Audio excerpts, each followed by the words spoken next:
এর চ্যালেঞ্জ করতে গেলে এই যে আম বেছে আর আমি দিব, কিন্তু কেজিতে 70 টাকা ডিফারেন্সটা কেন, এটা উত্তর হয়ে দিতে হবে। আমতারেক দিতে পারবো।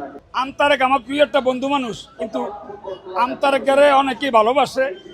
আমতারেক নিজেও ভালো, তার আমও বলা। তার আম বলতে একই বাগান তা আম বাজারজাত করছে, তখন আমরা আম বেশি 80 টাকা, কিন্তু হ্যাঁ ওই যে আরে কথা কয় ভিডিও টিডিও যে সারে, এটার ভিতরে দেখলাম যে 150 টাকা রেট। তাহলে আমরা বেছিলাম 80, হারলো 150, ডিফারেন্স কত? 70 টাকা ডিফারেন্স। তো ক্যারিং খরচ আছে না 10 টাকা, তারপর তো 60 টাকা। আমি 80 টাকা যদি বেশি আমার লাভ হয় না। ঢাকা শহর পায়খানা করতে লাগে 10 টাকা, গোসল করতে 10 টাকা, ফ্রি কোনো কিছু আছে? এইবার আবার সরকার আর একটু উপকার করছে, 15 টাকার গোল্ড সুইচ করছে 18 টাকা, আরো 3 টাকা বাস। তাহলে সেই ক্ষেত্রে তো কেউ লস দেওয়ার কোনো যুক্তি আছে? হ্যাঁ, কেউ ওই লস দিত, সবাই লাভ করে বেছে।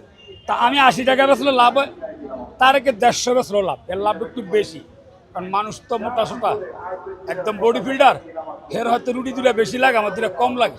এই জন্য 70 টাকা কেজিতে বেশি বেছে। নতুবা এর চ্যালেঞ্জ করতে পারে, আমার নাম মজিব খান, এই যেন আইসা আমার সাথে নির্বাচন আগে হাত মিলিয়ে গেছে। এর চ্যালেঞ্জ করতে পারেন এই যে আম বেছে আর আমি দিব, কিন্তু কেজিতে 70 টাকা ডিফারেন্সটা কেন, এটা উত্তর হয়ে দিতে হবে। আমতারেক দিতে পারবো। কথা বুঝছেননি? তারা হেরে জিজ্ঞেস করেন, সরকারকে জানান বা দেশবাসীকে জানান কিভাবে হেত্তা আনে, এত টাকা কেন আনে, ডিফারেন্সটা কি। হে আবার বলতেছে যে ফরমালি মুক্ত। ফরমালি কি এটা হে নিজেও ছিলেন না। ফরমালিটা কি এটা নিজেও জানে না।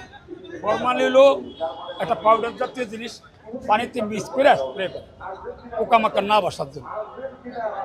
হ্যাঁ, আর ফরমালি ছাড়াই পৃথিবীতে বা বাংলাদেশ আছে শুধু আল্লাহ নয়, আর সব ফরমালি। আপনার লোক আমি কথা বলি, এটা ফরমালি।